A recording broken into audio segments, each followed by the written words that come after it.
Olá, hoje eu tenho uma palavra, né? Que é transição pelo deserto.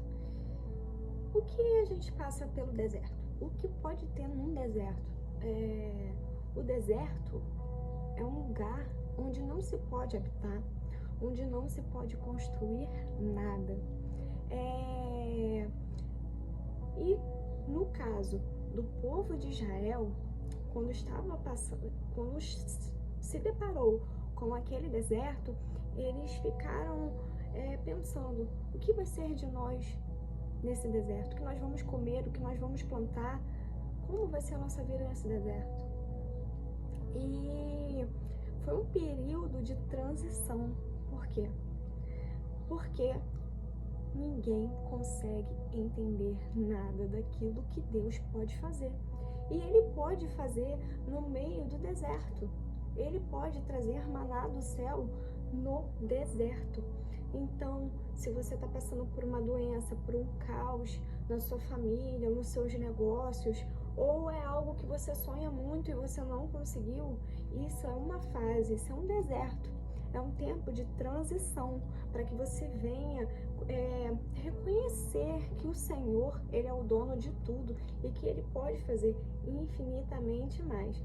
E eu acredito que quem é que vai te tirar desse deserto são o quê?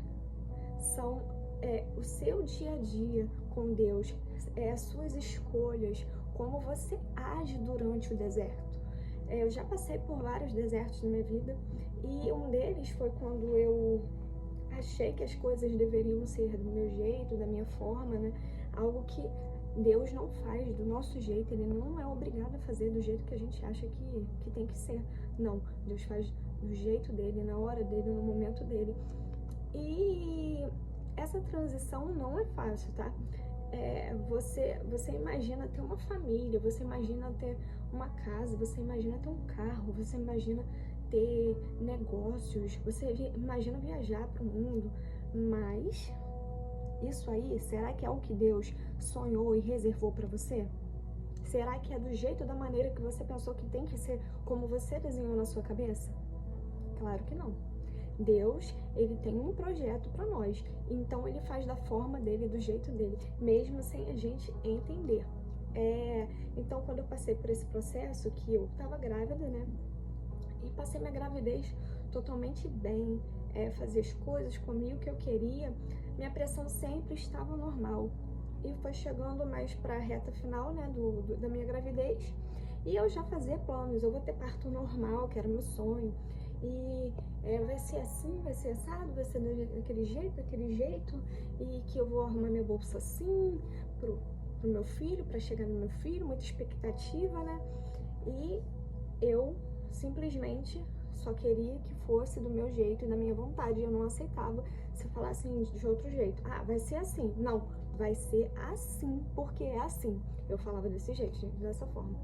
Só que Deus tem planos, Deus tem propósitos. Em meio à dor, Deus tem propósitos, enfim. E aí eu fui para uma consulta de rotina, eu estava me sentindo bem, eu tomei café da manhã, eu estava literalmente bem, normal. E aí quando eu cheguei na sala do médico e tal, e ele foi me examinar, ele olhou pra mim e falou: tô achando você meio estranha, deita aqui que eu vou te examinar. E ele começou a me apertar e ele viu que eu não estava muito bem. Porém, na minha cabeça eu estava ótima, no meu corpo eu estava ótima, eu tinha tomado café, eu estava bem, só fui levar um exame pra ele. E aí ele falou: não, vamos ouvir o batimento do bebê. E aí quando ele me levou na outra sala e foi ouvir o batimento, tava fraquíssimo, muito fraco. Ele falou: ó, vai ter que ser cesárea, vai ter que ser às pressas, a gente vai se organizar, você toma o café, daqui pra tarde a gente já vai estar ajeitando tudo pra você estar indo fazer o seu parto. Então, eu tinha pensado de uma forma, eu tinha planejado de um jeito, e Deus me mostrou que não era do jeito que eu queria. E eu passei por aquele processo todo, mas eu passei em paz, gente. Quando ele falou que tinha que fazer o parto às pressas, eu fiquei em paz. Eu fiquei como se, tipo assim, como se o Espírito Santo tivesse trago a calmaria pro meu coração, porque eu não tinha nada pronto. A minha mala e a mala do meu meu filho não estava pronta. Mas o que? As coisinhas que eu queria botar no quarto não estavam prontas pro quarto no hospital. Muitas coisas. Eu tava com 8 meses, então eu não tinha noção de que eu estaria ali naquela hora fazendo aquilo, né?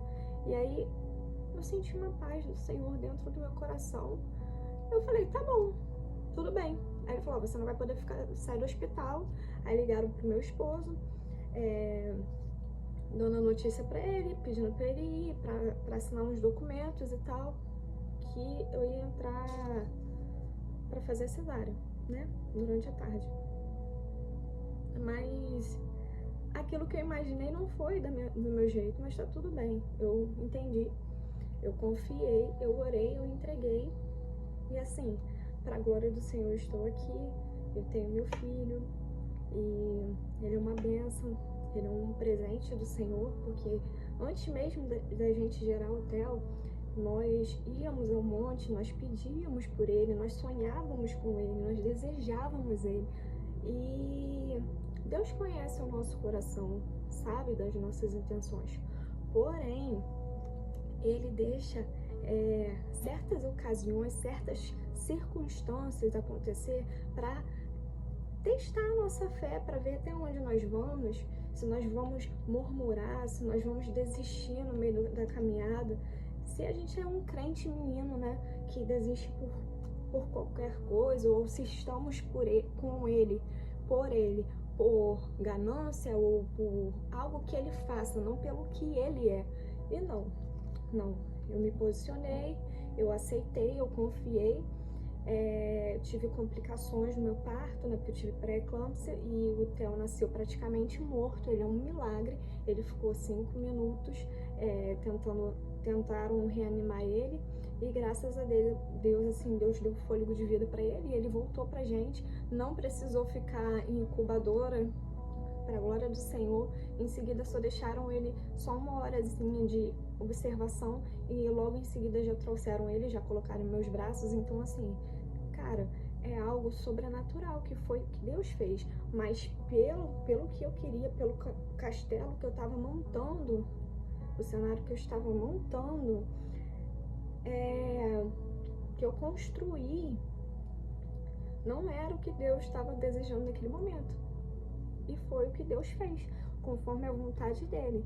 Então, eu não murmurei, por que, Senhor, isso aconteceu comigo? Pensei que ia acontecer de outra forma, não. Simplesmente eu aceitei e agradeci por ter passado por aquela estação, que foi, querendo ou não, um dos desertos. E a vida é assim, gente, você tem um deserto aqui, e Deus vai lá, te dá o maná, né? E aí você tem que continuar na caminhada, você não pode desistir nem desanimar, você tem que continuar, porque as batalhas e as lutas vão vir.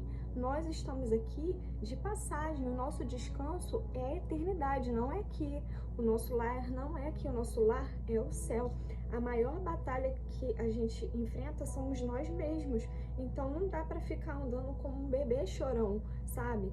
Jesus já se revelou para você, Jesus já te levantou, já mostrou quem ele é na sua vida, o que ele quer para você. Então você tome sua posição para que você venha sair desse deserto e venha romper com o sobrenatural na sua vida. Pare de chorar em meio à batalha, em meio à tristeza, em meio à perda. Não chore, se levante, glorifique a Deus em meio ao deserto, porque é nessa caminhada que ele vai te mostrar quem ele é. Ele vai mostrar o poder que ele tem, não para nossa glória, mas para a honra e glória dele. E eu vou deixar aqui uma palavra em Mateus 24:35. Tá com dúvida por quê? Se Deus falou, ele vai cumprir. Não tenha dúvida, não deixa que a dúvida, o medo, a insegurança, a incerteza venha entrar no seu coração. Mesmo que os seus olhos naturais não consigam ver, você venha criar expectativas no seu coração, mas que você venha dizer assim: Senhor, que seja feita a sua vontade, porque eu crio uma imagem, eu crio um castelo de ilusões, mas o Senhor é o Deus da realidade. O Senhor vai me mostrar como o Senhor quer e deseja para que eu venha passar por esse deserto, para que eu possa ter a vitória. Então, que você venha ter essa palavra em seu coração. Se Deus falou, Ele vai cumprir, mas no momento dele, na hora dele, no tempo dele e do jeito dele, você querendo ou não. Você não pode ser um crente menino, você venha ser um crente que venha vencer na batalha. Então eu deixo essa palavra para você, que você venha passar por essa transição, assim como eu tô passando por outras transições também que não tem sido fácil, mas até que o Senhor tem me sustentado. Se não fosse Ele, eu não estaria de pé. Então é isso, gente. Eu espero que você curta, que você compartilhe, que você deixe seu like e que essa mensagem possa chegar a outras pessoas, a outras vidas e que possa estar ajudando o meu canal. Um beijo e até a próxima.